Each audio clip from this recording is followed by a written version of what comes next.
और आप देख भी सकते हो कि कितना पानी जो भरा हुआ है। ये है सुल्तानगंज का गंगा घाट।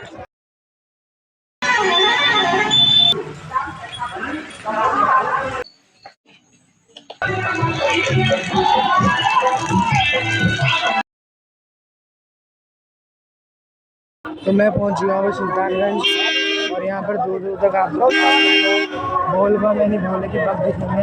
अब हम जाएंगे कावड़ लेकर और कावड़ को सजाना है।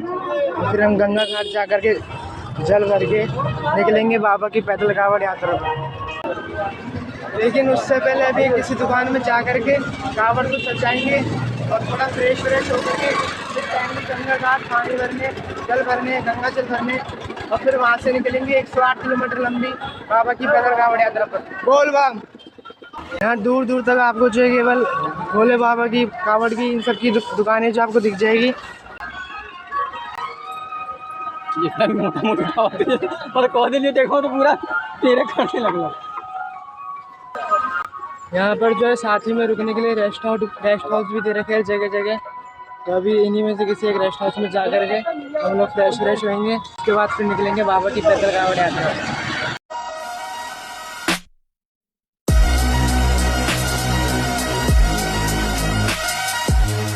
तो अभी मैं आ चुका हूँ कावड़ की दुकान पर, जहाँ पर हमारा जो कावड़ है वो सजेगा।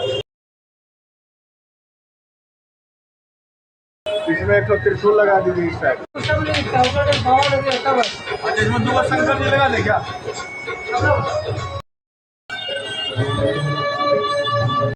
ये कपड़े का गुलाब का फूल कावड़ पर लगाने के लिए। ये पूरा जो है सुल्तानगंज का मार्केट है। यहाँ पर जगह जगह आपको जो है हलवाइयों की दुकान भी देखने को मिल जाएगी। जो आगामी भक्तगण लोग होते हैं उनके रहने और ठहरने के लिए जो रेस्ट आवास है वो भी आपको यहाँ पर मिल जाएंगे।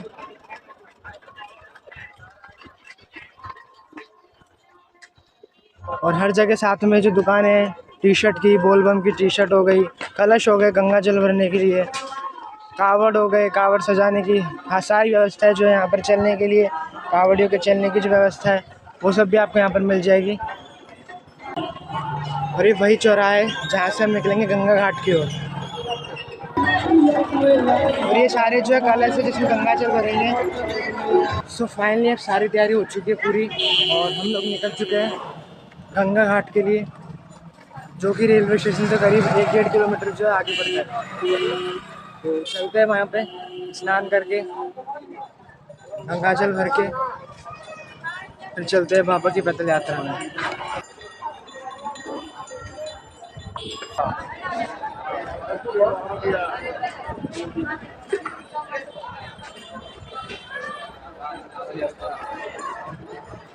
अभी सुल्तानगंज में जा रहा था, अभी चलना। तो अभी हम और निकट पहुंच रहे गंगा घाट के और आप देख भी सकते हो कि कितना पानी जो भरा हुआ है। ये सब जो है बारिश का असर है, केवल पानी ही पानी है। बोल बम, बोल बम। सारी दुकानें सब कुछ जो है पूरा पानी में डूब रखा है। बोल बम, बोल बम, बोल बम, बोल बम।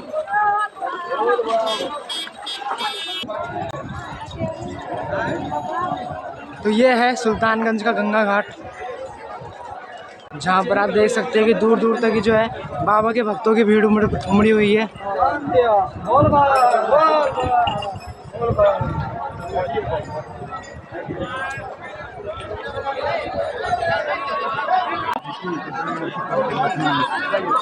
वो जो आपको सामने दिख रहा है वो है सुल्तानगंज का गंगा घाट पर बना हुआ पुल, जो कि बाढ़ की वजह से पूरी तरह से टूट चुका है।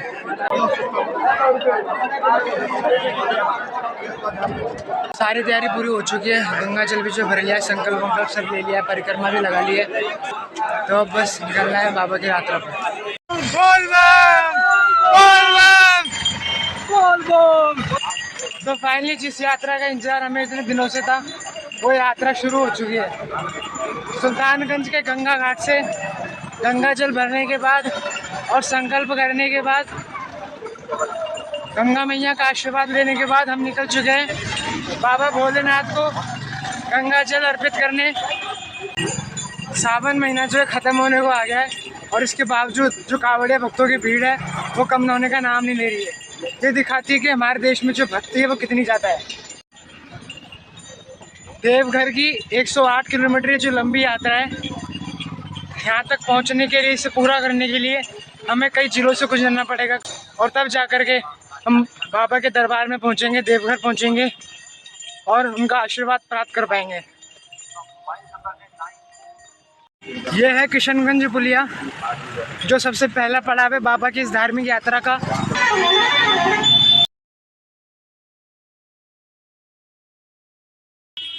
बस अब एक ही काम है, बाबा का नारा लगाते जाओ और चलते जाओ, बिना किसी चीज़ की परवाह किए, बिना कुछ सोचे समझे, बस केवल अब चलते जाना है बाबा का नारा लगाते हुए। बाबा सब पर कृपा करेंगे। बोल बम, बोल बम।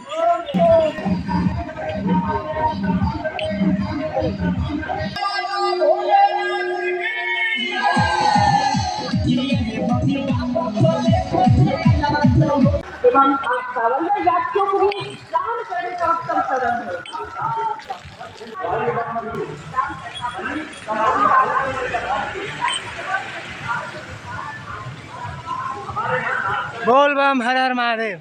तो ठीक 10 बजे हम सुल्तानगंज के गंगा घाट से कावड़ लेकर निकले थे और अभी करीब 1.5 घंटा हो गया चलते चलते।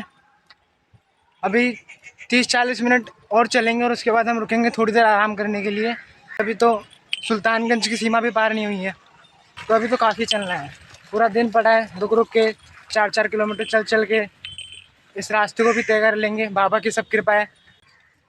अभी तक जो हम 8 किलोमीटर चल चुके हैं और सुल्तानगंज से करीब 12-13 किलोमीटर है असरगंज। तो अभी 3-4 किलोमीटर और चलना है और फिर हम असरगंज पहुंच जाएंगे।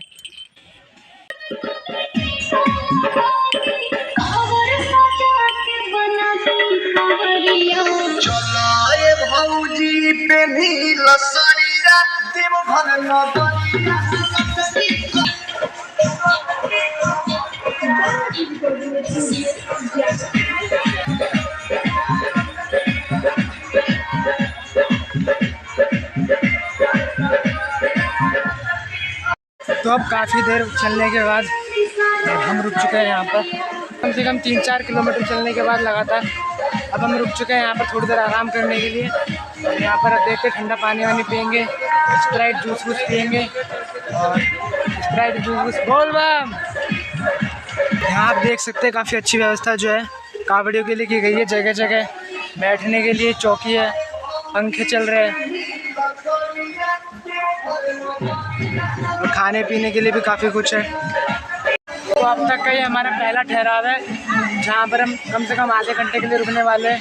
फिर हम चलते हैं आगे वापस से असरगंज को पार करेंगे। उसके बाद फिर तारापुर, जलेबिया मोड़, सुइया पहाड़ी, काफ़ी जगह से होते हुए बाबा की नगरी के लिए चलते रवाना है।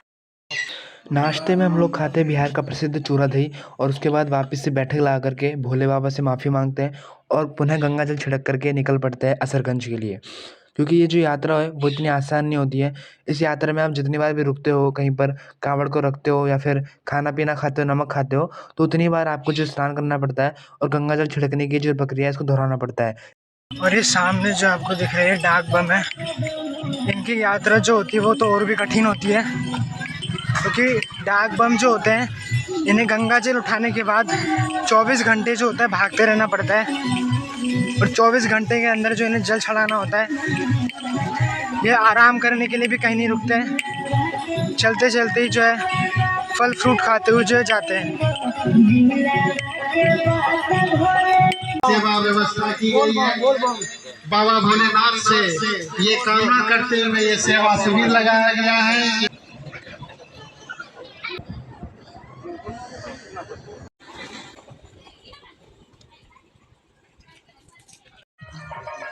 बोल बम।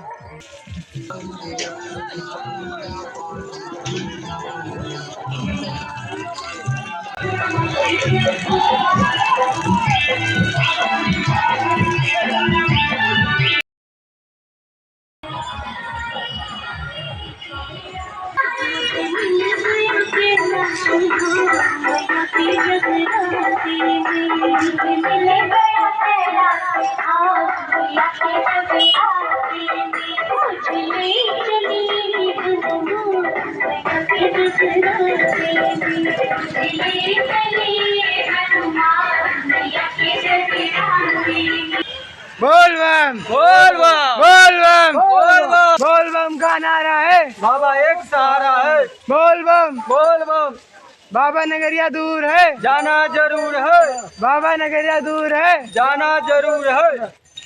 तो अब शाम हो चुकी है और काफ़ी दूर चलते चलते हमने तारापुर और सुल्तानगंज, असरगंज सब कुछ पार कर लिया है।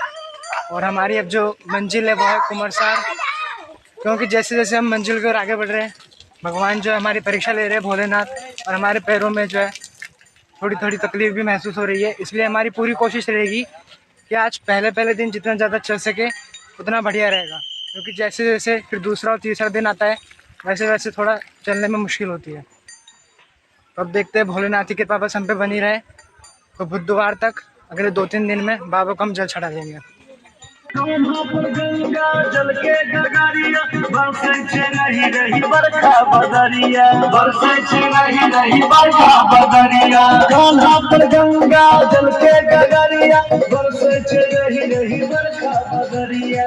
तो अभी हम पहुंच चुके हैं मनिया मोड़, और ये जो बड़ी सी ढाबा टाइप सी जगह है, आज रात के लिए वहीं पर रुकने वाले हैं। खाना पीना खाएंगे, पूजा वूजा करेंगे कावड़ की, और अगली सुबह वापस से निकलेंगे कुमरसार के लिए। तो आज रात के लिए हमारा ठहराव जो है यहीं पर होने वाला है, और बाकी की यात्रा कल सुबह से शुरू होगी। तो अब बस कावड़ की पूजा करनी है, उसके बाद फिर हम खाना पीना खाएंगे और फिर आराम करेंगे 4-5 घंटे, फिर सुबह उठ के वापस से निकल जाएंगे बाबा की यात्रा पर।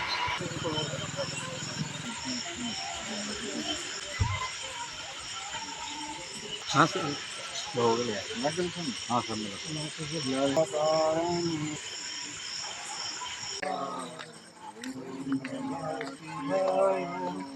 बैद्यनाथ बाबा की जय।